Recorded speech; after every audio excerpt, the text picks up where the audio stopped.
going on, you awesome movie nerds, and welcome back to another episode of What I've Been Watching. Because why have this epic movie collection if I'm not going to watch anything? So it's been about 2 weeks since my last What I've Been Watching episode. I'm not going to go through everything I've been watching those 2 weeks. I'm just going to hit some of the highlights. So without any further ado, let's get started. The first movie I want to talk about that I watched, and this was about 2 weeks ago, Dora and the Lost City. Right, this one of gold. Lost City of Dora and the Lost City, the live-action Dora the Explorer movie. And you might be thinking, Austin, why in the world would you watch something so stupid as a live-action Dora the Explorer movie? It was late at night, and I was bored. And the film's okay. I don't know. The film is almost good. I feel like they could have either gone for a more of adult approach and done like a National Treasure-esque film, or they could have just gone straight comedy and had such an adult look to the film and yet made it such a kid-friendly and play off of, you know, the talking to the camera and stuff that Dora the Explorer is known for. And they do a little bit of both, and I don't think those two tones quite jived well enough. And the comedy wasn't quite strong enough to hold this film up. There are some really fun moments in this film, and it looks gorgeous. They really nailed the look of this, but it did not. I feel bad because I'm criticizing a Dora the Explorer movie, but it had potential, and it showed that it had potential, but it just couldn't quite meet that potential. The next film that I want to talk about that I watched is The Greatest Movie Ever Sold. This is a fascinating documentary. If you have not seen it, go check it out. It was really interesting because I had put in another film that I was planning to watch, and one thing that I love about physical media is that there are trailers beforehand that you can watch, and I love watching these trailers. It introduces me to so much more films, and one of these trailers was for The Greatest Movie Ever Sold, and I watched it, and I immediately said, I need to see this movie, and I need to see this now. And so I went, and I rented it. It's a documentary that talks about product placement and advertisement in the entertainment industry. It was super interesting. At the end of the film, he's talking about trailers, and he gets a professional studio to make this trailer for him. It was just really interesting to see how badly I got suckered into watching this movie. And he explains it. Why you got suckered into watching this movie. It was super fascinating. It's by the same guy who did Super Size Me. Really great documentary. I would highly recommend. Okay, the next film that I want to talk about is Nomadland, which won for Best Picture. I watched it before the Oscars happened, and I thought it was okay. Nomadland is about a woman who's living out of her van. She's traveling around, living a nomadic life, and it's an interesting film and a really interesting concept, and one of the things that they do brilliantly is just this very claustrophobic feeling within the van. And how they got some of these shots, I don't know. But it all felt very tight and claustrophobic, and the lead actress just knocked it out of the park with this role. You definitely just get the feeling that she's been living this life for a while, and she just really nails it. But the script itself was very awkward at times, and the dialogue was very awkward at times, and these actors did just the best that they could with the script that they had, but there were just parts that even they couldn't really pull off very well, I felt.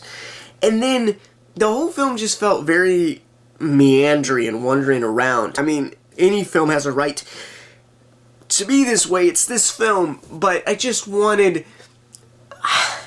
something more as a driving force, because you're just kind of left wondering what's going on for most of the film, and you kind of get answers by the end. I don't know, I feel like if you had set out at the beginning the why she's doing what she's doing, it would have helped to create a stronger narrative going forward, rather than leaving that a mystery to the end, and such it's just kind of wandering around. But still, a solid film. I was surprised when I saw that it had won Best Picture, though, because I thought that there were just bits and pieces in this film that were lacking a little bit. But it is the only film that was nominated that I even saw. So, another film that I watched was Ted, Seth MacFarlane and Mark Wahlberg, and it was fun. The jokes, especially at the beginning, didn't land as hard as, I kind of wanted them to, but it had good atmosphere and kind of some good commentary on the need to grow up, but yet the want to stay a child, and I thought it was represented very well with the Ted character himself. So yeah, that was overall a solid film. I also watched Falcon and the Winter Soldier. I finished all that up, and wow, what a ride.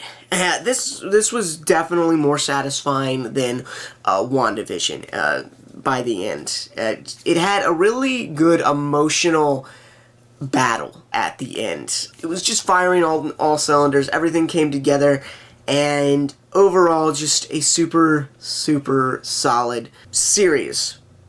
And one of the interesting, we'll come back to this, because the other thing I watched was His Dark Materials, which is not nearly as super solid of a series. His Dark Materials is one that I want to talk about in a later video, because I want to take a video to explore the TV series, the movie, and the book, and explore all three of them and how all three of these tell this story in different ways. It's really interesting. But His Dark Materials, I thought, was at best a mediocre show. It just dragged on way too much. What was interesting is I was watching the behind the scenes for Falcon and the Winter Soldier, and they're talking about creating a television series, and that not only do you have to develop horizontally, but also vertically. Vertically, you have to develop each episode individually because they need to stand on their own. Horizontally, you have to develop it in such a way that all the episodes work together. And Falcon and the Winter Soldier does a really good job at this.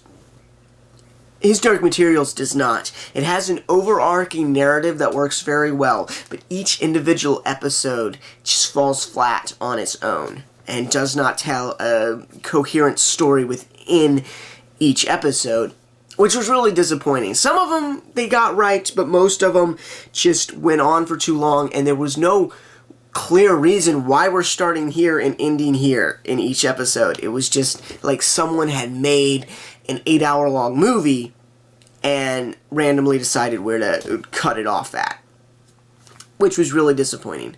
But overall, His Dark Materials is interesting, and there's a lot of interesting themes that are explored in there. Like I said, I want to do a whole separate video talking about the film, the television series, and the book. So hopefully that'll come out in the next few weeks. But yeah, that is what I have been watching. What have you guys been watching? Something old, something new? Let me know down in the comments below, because I love hearing from you guys. As always, I love you awesome nerds, and I will see you in the next one. Alright, take care. That's all.